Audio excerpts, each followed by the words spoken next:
दोस्तों, क्या आपने कभी रात के सन्नाटे में अपनी छत की ओर देखते हुए सोचा है कि आपकी जिंदगी कहां जा रही है? क्या कभी ऐसा हुआ कि आपने अपने सपनों को पूरा करने के लिए दिन रात मेहनत की, लेकिन फिर भी वह सपने हाथ से रेत की तरह फिसलते चले गए? शायद आपने भी उस दर्द को महसूस किया हो जब आपके अपने ही लोग, आपके दोस्त, आपके रिश्तेदार, यहां तक कि वह लोग जिन्हें आपने कभी नुकसान नहीं पहुंचाया, आपके खिलाफ हो गए। उनकी आंखों में जलन, उनके शब्दों में कटाक्ष और उनके मन में आपके लिए सिर्फ ईर्ष्या। क्यों? क्योंकि आप कुछ बड़ा करना चाहते थे, क्योंकि आपने हार नहीं मानी। लेकिन सवाल यह है, क्या आप सचमुच जानते हैं कि अपने सपनों को हकीकत में बदलने का रास्ता क्या है? क्या आप जानते हैं कि आपकी वह छोटी छोटी आदतें, वो रोजमर्रा के फैसले आपके दुश्मनों को मजबूत बना रहे हैं? आज मैं आपको एक ऐसी कहानी सुनाने जा रहा हूं, एक ऐसी सीख देने जा रहा हूं जो न सिर्फ आपके दिल को छुएगी बल्कि आपके दिमाग को भी झोड़ देगी। ये कहानी है भगवान बुद्ध की है, जिसने उनके उन 7 रहस्यों की जो अगर आप समझ लें तो न सिर्फ पैसा कमाएंगे बल्कि अपने दुश्मनों को भी हैरान कर देंगे। लेकिन याद रखिए, यह रहस्य इतने शक्तिशाली हैं कि इन्हें कभी किसी को नहीं बताना। तैयार हैं? तो चलिए इस सफर की शुरुआत करते हैं। कल्पना कीजिए, एक छोटे से गांव में रहता है दीपक। दीपक की उम्र 28 साल, सपने बड़े लेकिन जेब खाली। हर सुबह वह अपने पिता की पुरानी साइकिल पर निकलता है, गांव के बाहर खेतों में काम करने।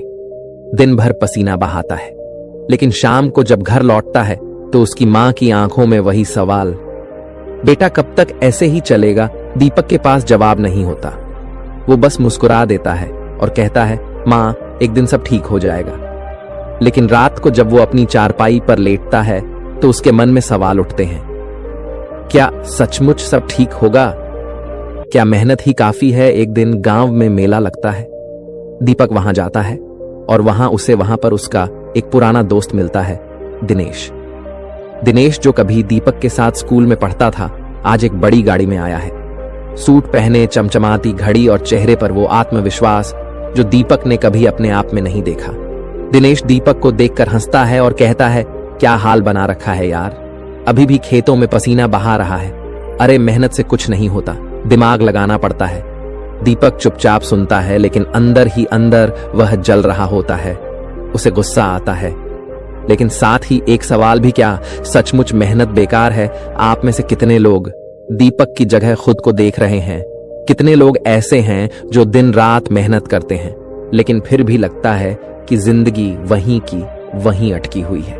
और कितने लोग ऐसे हैं जो अपने आसपास दिनेश जैसे लोगों को देखकर जलते हैं, लेकिन समझ नहीं पाते कि आखिर वह कर क्या रहे हैं जो हम नहीं कर पा रहे हैं। एक रात जब वह उदास मन से अपने खेत से लौट रहा था, उसे रास्ते में एक बूढ़े साधु मिले।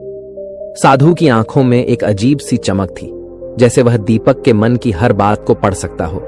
साधु ने दीपक को रोका और कहा, बेटा उदास क्यों है? जो चाहिए वह पास है, बस उसे देखने की नजर चाहिए। दीपक ने कहा, बाबा मेहनत करता हूं लेकिन कुछ बदलता नहीं, लोग मुझसे आगे निकल जाते हैं। साधु मुस्कुराया और बोले, बेटा आज मैं तुम्हें 7 ऐसे रहस्य सिखाऊंगा जो तुम्हें पैसा, शक्ति और सम्मान दिला सकती है। इसलिए इसे बहुत ध्यान से सुनो। लेकिन इन रहस्यों को समझने के लिए पहले अपने मन को तैयार करना पड़ता है। क्या तुम तैयार हो?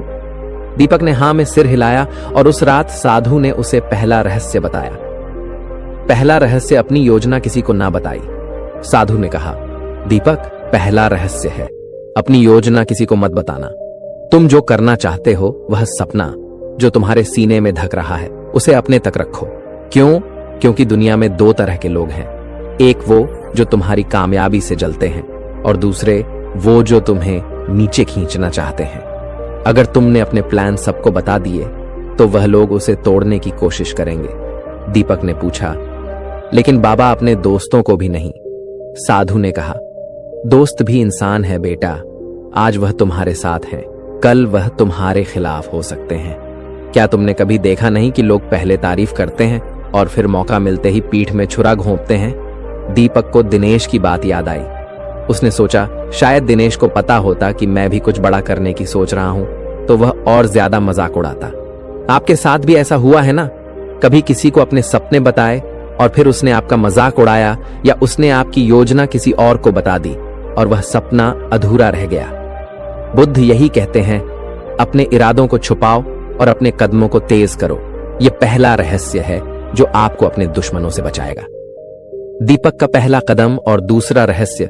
उस रात साधु की बातें दीपक के मन में गूंजती रहीं। पहला रहस्य, अपनी योजना किसी को मत बताना, उसके लिए एक नई रोशनी की तरह था। अगली सुबह जब वह खेत की ओर निकला तो उसने ठान लिया कि अब वह कुछ अलग करेगा। लेकिन क्या उसके पास ना तो पैसा था ना कोई बड़ा मौका। फिर भी उसने अपने मन में एक छोटा सा प्लान बनाया। गांव के बाजार में हर हफ्ते एक मेला लगता था और वहां लोग दूर दूर से सामान बेचने आते थे। दीपक ने सोचा, क्यों ना मैं भी कुछ बेचूं, कुछ ऐसा जो लोग खरीदना चाहें। उसने अपनी मां से बात की और थोड़े से उधार के पैसों से कुछ मिट्टी के बर्तन खरीदे। उसका प्लान था कि वह इन्हें मेले में बेचेगा। लेकिन इस बार उसने किसी को नहीं बताया, न अपने दोस्तों को न अपने पड़ोसियों को। उसने पहला रहस्य याद रखा। मेले के दिन वो सुबह जल्दी उठा, बर्तनों को साइकिल पर लादा और बाजार की ओर चल पड़ा। रास्ते में उसे दिनेश मिला। दिनेश ने हंसते हुए कहा, अरे दीपक, यह क्यों खड़ा है, कहीं बर्तन बेचने तो नहीं जा रहा? दीपक ने मुस्कुराकर कहा, नहीं यार, बस मां के लिए कुछ ले जा रहा हूं। दिनेश हंसा और चला गया। दीपक ने मन ही मन सोचा, अच्छा हुआ मैंने सच नहीं बताया। मेले में दीपक ने अपनी छोटी सी दुकान लगाई। पहले तो लोग बस देखते रहे, लेकिन फिर एक औरत आई। उसने एक बर्तन हाथ में उठाया और बोली, कितने का है? दीपक ने कीमत बताई। वो थोड़ा झिझका, क्योंकि उसे डर था कि कहीं महंगा ना लगे। लेकिन उस औरत ने बिना कुछ कहे 2 बर्तन खरीद लिए। धीरे धीरे और लोग आए और शाम तक दीपक के सारे बर्तन बिक गए। पहली बार उसके हाथ में अपने कमाए हुए पैसे थे। 50 रुपए छोटी रकम, लेकिन दीपक के लिए यह एक नई शुरुआत थी। वह खुशी से घर लौटा और मां को पैसे दिखाए। मां की आंखों में आंसू आ गए। उसने कहा, बेटा, यह तो बस शुरुआत है। उस रात दीपक को नींद नहीं आई। वह सोच रहा था कि अगर उसने दिनेश को अपने प्लान के बारे में बता दिया होता तो शायद वह उसका मजाक उड़ाता, या शायद वह खुद वहीं काम करने की कोशिश करता और दीपक मौका छीन लेता। पहला रहस्य काम कर गया था, लेकिन अभी सफर लंबा था। अगली रात साधु फिर मिला। दूसरा रहस्य, मेहनत को दिमाग से जोड़ो। साधु ने दीपक को देखकर मुस्कुराया और कहा, बेटा देखा, पहला रहस्य काम कर गया, लेकिन अब दूसरा रहस्य समझो। मेहनत करो लेकिन उसे दिमाग से जोड़ो। जो लोग सिर्फ पसीना बहाते हैं वह मजदूर बनकर रह जाते हैं, दिमाग लगाते हैं वह मालिक बनते हैं। दीपक ने कहा, बाबा मैं तो मेहनत करता हूं, खेत में काम करता हूं, अब बर्तन बेचे, लेकिन ये तो छोटी बातें हैं, बड़ा कैसे करूं? साधु ने कहा, सुनो, मेहनत वही कीजिए जो आपको आगे ले जाए। तुमने बर्तन बेचे, अच्छा किया, लेकिन अब सोचो, क्या हर बार बर्तन खरीद कर बेचना ही काफी है? क्यों ना कुछ ऐसा करो जो बार बार मेहनत ना मांगे, बल्कि एक बार की मेहनत से लंबे वक्त तक फायदा दे। दीपक ने पूछा, वो कैसे बाबा? साधु बोला, गांव में देखो लोग क्या चाहते हैं, उनकी जरूरत को समझो, फिर उस जरूरत को पूरा करने का तरीका ढूंढो। मेहनत को दिमाग से जोड़ने का मतलब है सही समय पर सही काम करना। दीपक ने उस रात सोचा। उसे याद आया कि गांव में लोग अक्सर शिकायत करते थे कि बाजार से अच्छी सब्जियां नहीं मिलती, जो मिलती हैं वो या तो महंगी होती हैं या खराब। दीपक ने सोचा, क्यों ना मैं अपने खेत में सब्जियां उगाऊं और उन्हें मेले में बेचूं। यह विचार उसके लिए नया था, लेकिन उसे डर भी था। अगर फसल खराब हो गई तो अगर लोग ना खरीदे तो फिर उसे साधु की बात याद आई। मेहनत को दिमाग से जोड़ो। उसने फैसला किया कि वह कोशिश करेगा। अगले दिन दीपक ने अपने खेत में काम शुरू किया। उसने अपने पिता से कुछ बीज मांगे और एक छोटे से हिस्से में सब्जियां बो दी। दिन रात मेहनत की, पानी देना, खाद डालना, कीड़े हटाना, सब कुछ उसने अकेले किया। लेकिन कुछ दिनों बाद बारिश हुई, तेज बारिश। दीपक का खेत पानी से भर गया। जो थोड़ी बहुत फसल उग रही थी वह बर्बाद हो गई। दीपक खेत के किनारे बैठकर रोने लगा। उसे लगा, शायद मैं कुछ बड़ा करने लायक ही नहीं हूं, शायद दिनेश सही था। उसी वक्त उसकी मां आई। उसने दीपक को गले लगाया और कहा, बेटा हार मत मानो, जो लोग बड़े बनते हैं वो बार बार गिरते हैं, लेकिन वो उठते भी हैं। मां की बात सुनकर दीपक के मन में फिर से हिम्मत आई। उसने सोचा, शायद यह मेरा इम्तिहान है। उसने दोबारा कोशिश करने का फैसला किया। इस बार उसने दिमाग लगाया। उसने गांव के एक बूढ़े किसान से सलाह ली और जाना कि बारिश से बचने के लिए खेत में नालियां कैसे बनानी चाहिए। उसने फिर से बीज बोए, लेकिन इस बार उसने सावधानी बरती। कुछ हफ्तों बाद फसल तैयार हुई। हरी भरी सब्जियां, टमाटर, भिंडी, पालक। दीपक ने उन्हें मेले में बेचा। इस बार उसे 200 रुपए मिले। लोग उसकी तारीफ करने लगे। एक आदमी ने कहा, दीपक, ये सब्जियां तो शहर से भी अच्छी हैं। अगली बार और लाना। दीपक की आंखों में चमक थी। उसे लगा कि दूसरा रहस्य भी काम कर गया। मेहनत को दिमाग से जोड़ने से नतीजे बदल गए थे। क्या आपके साथ भी ऐसा हुआ है कि तैयारी शुरू कर दी, दिन रात मेहनत की, लेकिन इस बार उसने तीसरे रहस्य को याद रखा? सही समय का इंतजार। सर्दियां आने में अभी 2 महीने बाकी थे। उसने सोचा, अगर मैं अभी से तैयारी करूं तो जब सर्दियां आएंगी मेरी फसल तैयार होगी। उसने खेत में नालियां बनाई, पानी की व्यवस्था की और बीज बो। लेकिन मुश्किलें अभी खत्म नहीं हुई थी। एक दिन जब वह खेत में काम कर रहा था, गांव का एक बड़ा जमींदार रघु वहां आया। रघु ने दीपक को देखा और कहा, सुना है तू अब बड़ा आदमी बनने की सोच रहा है। ये खेत देख कितना छोटा है। मेरे पास 100 बीघा जमीन है, तू क्या कर लेगा? दीपक ने चुपचाप सिर झुकाया और कहा, मैं बस कोशिश कर रहा हूं साहब। रघु हंसा और बोला, देखते हैं तेरा ये सपना कब टूटता है। रघु के जाने के बाद दीपक अकेला खेत में बैठ गया। उसे अपने ऊपर शक होने लगा। क्या मैं सचमुच कुछ कर पाऊंगा? क्या आपने कभी समय का इंतजार किया है? क्या कभी ऐसा हुआ कि आपने सही वक्त का फायदा उठाया और सब बदल गया? बुद्ध कहते हैं, समय सबसे बड़ा शिक्षक है, लेकिन यह अपने शिष्यों को मारकर सिखाता है। तीसरा रहस्य यही है, समय को समझो, उसका इंतजार करो और फिर उसे अपना हथियार बनाओ। दीपक ने ऐसा ही किया और उसका नतीजा क्या हुआ वह आगे की कहानी में पता चलेगा। समय बीतता गया। रवि की मेहनत रंग लाई।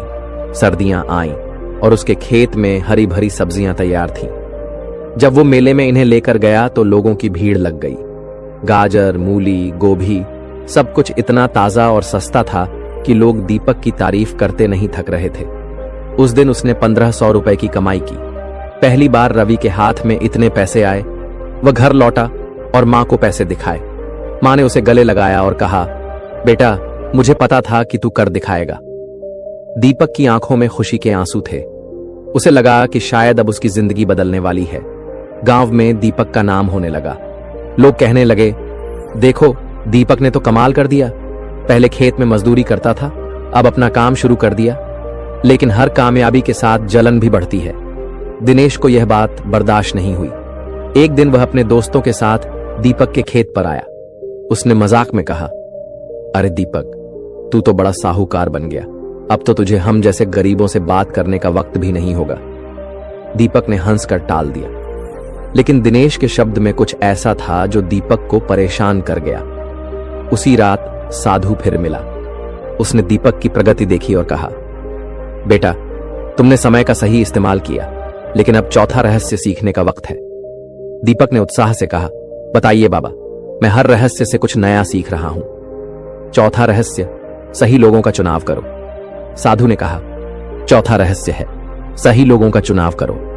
तुम्हारी कामयाबी इस बात पर निर्भर करती है कि तुम अपने आसपास किन लोगों को रखते हो। जो लोग तुम्हें प्रेरणा दें, जो तुम्हारी मेहनत को समझे, वही तुम्हारे साथी होने चाहिए।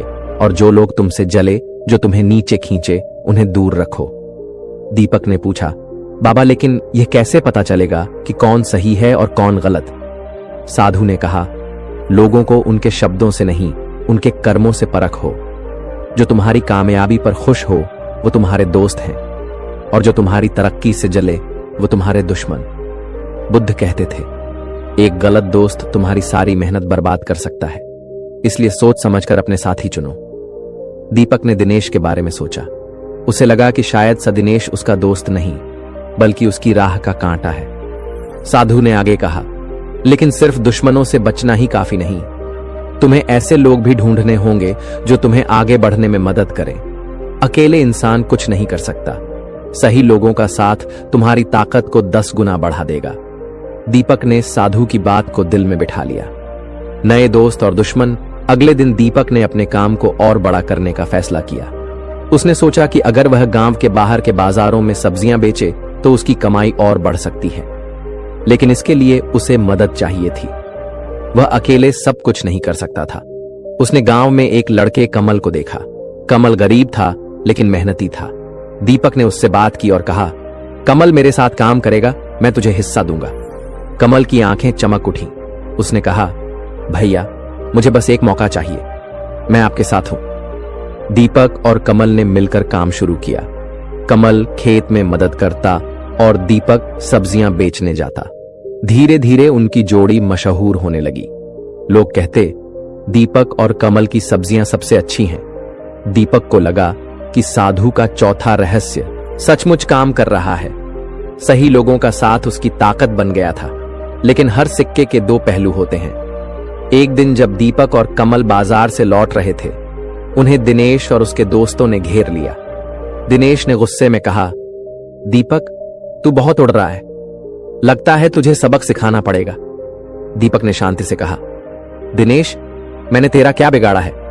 दिनेश ने दीपक को धक्का लगाया और बोला, तेरी कामयाबी ही मेरा नुकसान है। तू जितना आगे बढ़ेगा मुझे उतना गुस्सा आएगा। कहकर वह चला गया। उस रात दीपक उदास हो गया। उसे समझ नहीं आ रहा था कि दिनेश उससे इतनी नफरत क्यों करता है। कमल ने उसे हिम्मत दी और कहा, भैया ऐसे लोग हमेशा रहेंगे, हमें रुकना नहीं है। रवि को कमल की बात से हिम्मत मिली। उसे लगा कि सही दोस्त उसकी ढाल बन सकता है और गलत लोग उसकी राह में रोड़े। क्या आपके जीवन में भी ऐसे लोग हैं कुछ जो आपको प्रेरणा देते हैं और कुछ जो आपकी कामयाबी से जलते हैं? आपने अपने दोस्त कैसे चुने? बुद्ध कहते हैं, साथ ही वही अच्छा जो संकट में साथ दे। चौथा रहस्य यही है, सही लोगों का चुनाव करो क्योंकि वह आपकी कामयाबी की नियम होंगे। फिर दीपक और कमल की मेहनत रंग ला रही थी। अब वह सिर्फ गांव के मेले में नहीं बल्कि पास के कस्बे के बाजार में भी सब्जियां बेचने लगे। उनकी कमाई 1500 रुपए से बढ़कर 3000 रुपए तक पहुंच गई। दीपक ने अपनी मां के लिए एक नया शॉल खरीदा और घर की मरम्मत के लिए कुछ पैसे जोड़े। गांव में लोग अब उसे सम्मान से देखने लगे। एक दिन गांव के सरपंच ने दीपक को बुलाया और कहा, बेटा तूने हमारे गांव का नाम रोशन किया है, आगे बढ़ते रहो। दीपक का सीना गर्व से चौड़ा हो गया। उसे लगा कि शायद अब वह सचमुच अपने सपनों के करीब पहुंच रहा है। लेकिन कामयाबी की राह कभी आसान नहीं होती। एक रात जब दीपक और कमल खेत में पानी दे रहे थे, उन्हें कुछ अजीब लगा। खेत का एक हिस्सा सूखा हुआ था, जैसे पानी वहां पहुंच ही नहीं रहा हो। दीपक ने जांच की तो पता चला कि खेत को पानी देने वाली नहर में किसी ने मिट्टी डालकर रास्ता रोक दिया था। दीपक को शक हुआ। उसने कमल से कहा, यह किसी की शरारत है। कमल ने कहा, भैया मुझे लगता है दिनेश का हाथ है, वह आपसे जलता है। रवि चुप रहा, लेकिन उसके मन में गुस्सा और डर दोनों थे। अगले दिन सुबह रवि की मां को तेज बुखार हो गया। रवि उसे गांव के वैद्य के पास ले गया। वैद्य ने कहा, इनकी हालत ठीक नहीं, इन्हें कस्बे के अस्पताल ले जाओ। दीपक घबरा गया। उसने कमल से कहा, तू खेत संभाल, मैं मां को लेकर जाता हूं। अस्पताल में डॉक्टर ने बताया कि मां को निमोनिया है और इलाज में वक्त लगेगा। दीपक के पास जितने पैसे थे वो इलाज में लग गए। वो उदास होकर मां के बिस्तर के पास बैठ गया। मां ने उसका हाथ पकड़ा और कहा, बेटा मैं ठीक हो जाऊंगी, तू हिम्मत मत हारना।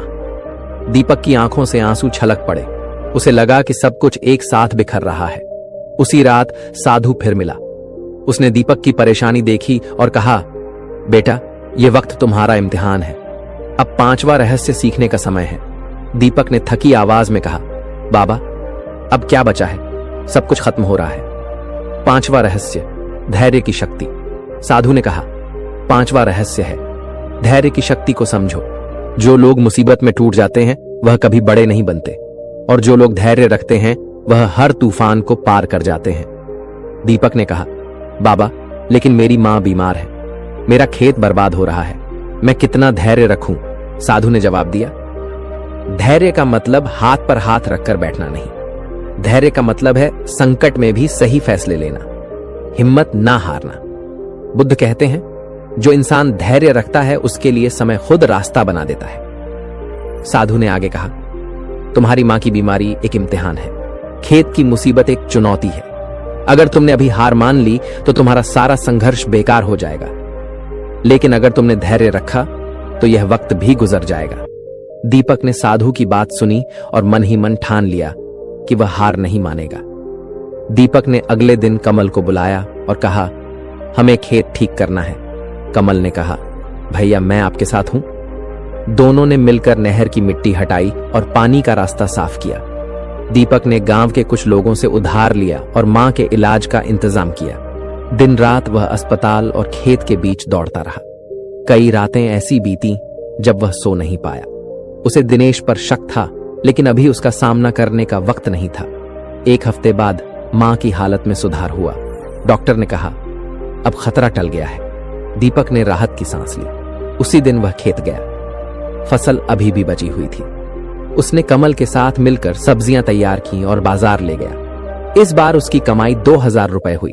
वो पैसे लेकर मां के पास गया और कहा, मां, यह तुम्हारे लिए, तुम ठीक हो जाओ, बस मेरे लिए यही काफी है। मां ने उसकी पीठ थपथपाई और कहा, बेटा तूने मुझे बचा लिया।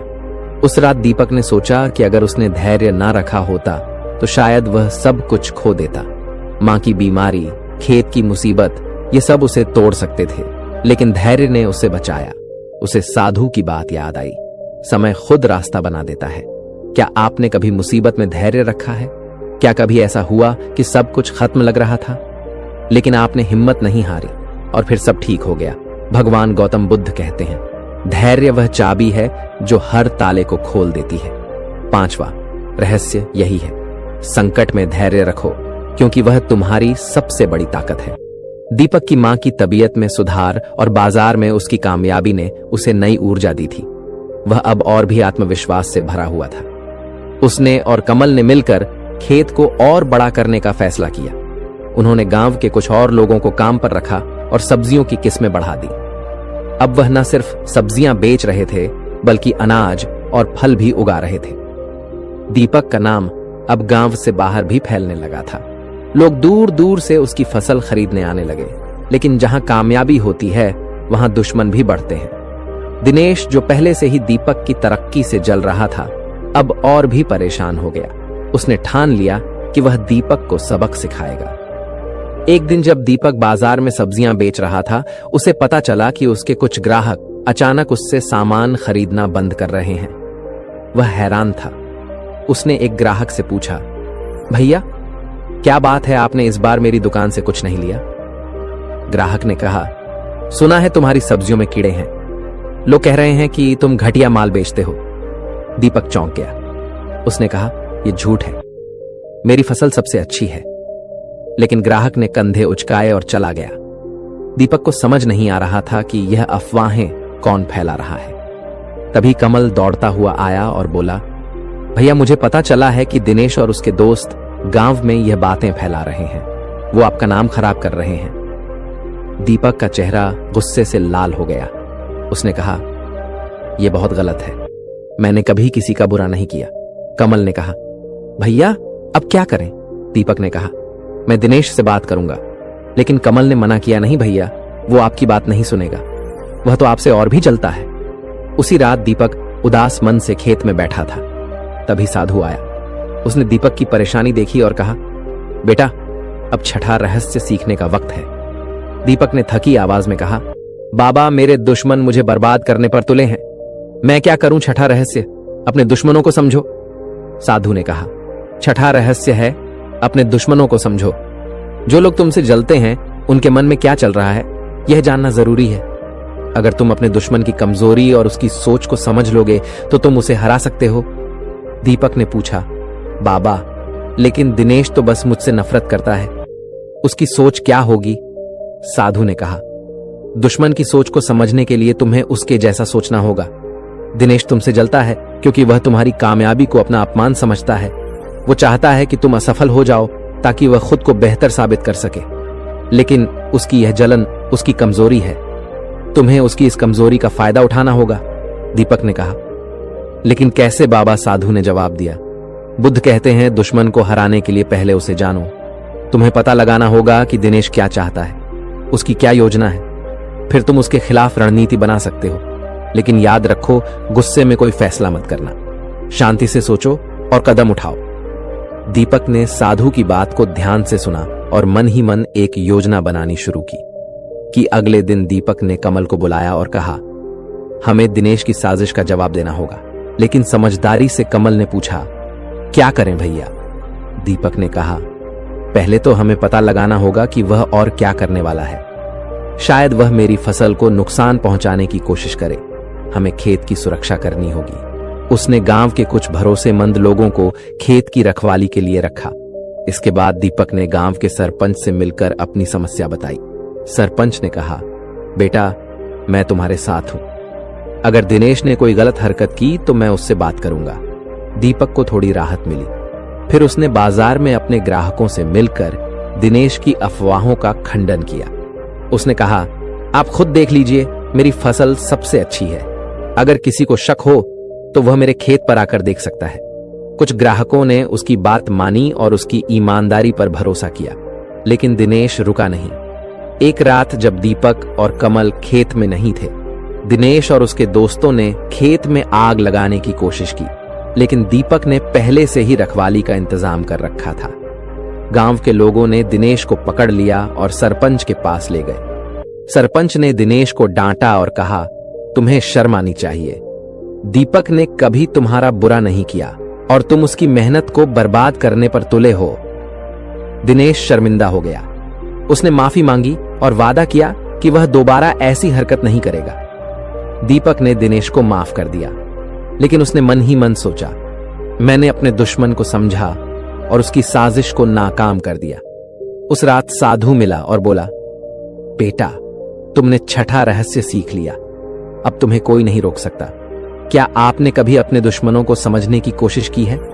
क्या कभी ऐसा हुआ कि आपने उनकी सोच को पढ़कर उनकी साजिश को नाकाम कर दिया? बुद्ध कहते हैं, दुश्मन को जानना उसे हराने का पहला कदम है। छठा रहस्य यही है, अपने दुश्मनों को समझो ताकि तुम उनसे हमेशा एक कदम आगे रहो। दिनेश की साजिश को नाकाम करने के बाद दीपक का आत्मविश्वास आसमान छू रहा था। उसने और कमल ने मिलकर अपने काम को और बड़ा किया। अब वह सिर्फ सब्जियां ही नहीं, बल्कि अनाज और फल भी बेचने लगे। गांव के बाहर के बड़े व्यापारी उनके पास आने लगे। दीपक ने अपनी कमाई से मां के लिए एक छोटा सा घर बनवाया। मां की तबीयत अब पूरी तरह ठीक हो चुकी थी और वह हर दिन दीपक के लिए दुआ करती थी। गांव में लोग कहते, दीपक ने तो कमाल कर दिया। एक गरीब लड़का अब सबका सहारा बन गया। लेकिन जिंदगी का आखिरी इम्तिहान अभी बाकी था। एक दिन कस्बे का एक बड़ा व्यापारी हरीलाल दीपक के पास आया। उसने कहा, दीपक, मैं तुम्हारी मेहनत से प्रभावित हूं। मेरे साथ साझेदारी करो। हम मिलकर शहर में एक बड़ा कारोबार शुरू करेंगे। तुम अपनी फसल मुझे दो, मैं उसे 2 गुने दाम पर बेचूंगा। दीपक को यह प्रस्ताव सुनकर खुशी हुई। उसने सोचा, यह मेरे सपनों को पूरा करने का मौका है। उसने हरीलाल से हाथ मिला लिया। साझेदारी शुरू हुई। दीपक ने अपनी सारी फसल हरीलाल को दे दी। पहले महीने सब ठीक चला। हरीलाल ने उसे अच्छा मुनाफा दिया। लेकिन दूसरे महीने में हरीलाल गायब हो गया और दीपक को पता चला कि उसने सारी फसल बेच दी और सारा पैसा लेकर भाग गया। दीपक के पास कुछ नहीं बचा, न फसल न पैसा। वो अपने खेत में बैठकर रोने लगा। उसे लगा कि उसकी सारी मेहनत, सारे सपने मिट्टी में मिल गए। कमल ने उसे सांत्वना दी, लेकिन दीपक टूट चुका था। उसी रात साधु आखिरी बार मिला। उसने दीपक की हालत देखी और कहा, बेटा, यह तुम्हारी आखिरी परीक्षा है। अब 7वां और अंतिम रहस्य सीखने का वक्त है। दीपक ने हताश होकर कहा, बाबा, अब क्या बचा है? सब खत्म हो गया। 7वां रहस्य, अपने लक्ष्य पर अड़े रहो। साधु ने कहा, 7वां रहस्य है, अपने लक्ष्य पर अड़े रहो। जो लोग मुश्किलों में डगमगा जाते हैं, वह कभी मंजिल तक नहीं पहुंचते, और जो लोग हर हाल में अपने सपनों को थामे रहते हैं, वह दुनिया बदल देते हैं। दीपक ने कहा, बाबा, मेरा सब कुछ चला गया, अब मैं क्या करूं? साधु ने जवाब दिया, सब कुछ खत्म नहीं हुआ बेटा। तुम्हारा हौसला, तुम्हारी मेहनत, तुम्हारा अनुभव, यह सब अभी भी तुम्हारे पास है। हार तब होती है जब तुम मन से हार मान लो। साधु ने आगे कहा, बुद्ध कहते हैं सपने वो नहीं जो सोते वक्त देखे जाते हैं, सपने वो हैं जो तुम्हें सोने ना दें। तुम्हारा लक्ष्य पैसा कमाना नहीं, बल्कि अपने और अपने परिवार के लिए बेहतर जिंदगी बनाना था। क्या वो सपना मर गया? नहीं तो फिर से उठो। दीपक ने साधु की बात सुनी और अपने आंसू पोंछे। उसने सोचा, शायद बाबा सही हैं, मैं अभी भी हारा नहीं हूं। दिन दीपक ने कमल को बुलाया और कहा, हम फिर से शुरू करेंगे। हरिलाल ने हमें धोखा दिया, लेकिन हमारा हौसला कोई नहीं छीन सकता। कमल ने कहा, भैया मैं आपके साथ हूं। दीपक ने गांव वालों से थोड़ा उधार लिया और फिर से खेत तैयार किया। इस बार उसने हरिलाल जैसों पर भरोसा नहीं किया। उसने खुद बाजार में जाकर अपने पुराने ग्राहकों से मुलाकात की। उसने कहा, मुझे एक बार फिर मौका दो, मैं आपको निराश नहीं करूंगा। उसकी ईमानदारी देखकर लोग फिर से उसे खरीदने लगे। धीरे धीरे दीपक की कमाई पटरी पर लौटी। उसने अपना कर्ज चुकाया और एक छोटी सी दुकान खोली, जहां वह अपनी फसल बेचने लगा। 1 साल बाद उसकी दुकान गांव की सबसे मशहूर दुकान बन गई। दिनेश, जो कभी उसका मजाक उड़ाता था, अब चुपचाप उसकी तरक्की देखता रहता। एक दिन गांव के मेले में दीपक को सम्मानित किया गया। मां मंच पर उसके साथ खड़ी थी और उसकी आंखों में गर्व के आंसू थे। दीपक ने माइक हाथ में लिया और कहा, यह सब मेरी मां और मेरे दोस्त कमल की वजह से हुआ, और उस साधु की जिसने मुझे सिखाया कि सपनों को कभी मत छोड़ो। उस रात जब दीपक अपने नए घर की छत पर खड़ा था, उसे लगा कि उसने सचमुच अपने दुश्मनों को हरा दिया, न सिर्फ दिनेश को बल्कि अपनी कमजोरियों को भी। 7वां रहस्य उसकी जीत का आधार बन गया था। तो आप क्या सोचते हैं? क्या आप अपने लक्ष्य पर अड़े रहते हैं या मुश्किलों में टूट जाते हैं? भगवान बुद्ध कहते हैं, जो अपने सपनों को नहीं छोड़ता, दुनिया उसी के सामने झुकती है। 7वां रहस्य यही है, अपने लक्ष्य पर अड़े रहो, क्योंकि यही तुम्हारी असली ताकत है। दीपक की कहानी यहीं खत्म होती है, लेकिन उसकी सीख हमारे साथ रहती है। 7 रहस्य: अपनी योजना छुपाना, मेहनत को दिमाग से जोड़ना, समय को हथियार बनाना, सही लोगों का चुनाव करना, धैर्य रखना, अपने दुश्मनों को समझना और अपने लक्ष्य पर अड़े रहना। यह सिर्फ दीपक की नहीं, आपकी भी जिंदगी बदल सकते हैं। तो सोचिए, आपके सपने क्या हैं, आपके दुश्मन कौन हैं और आप उन्हें कैसे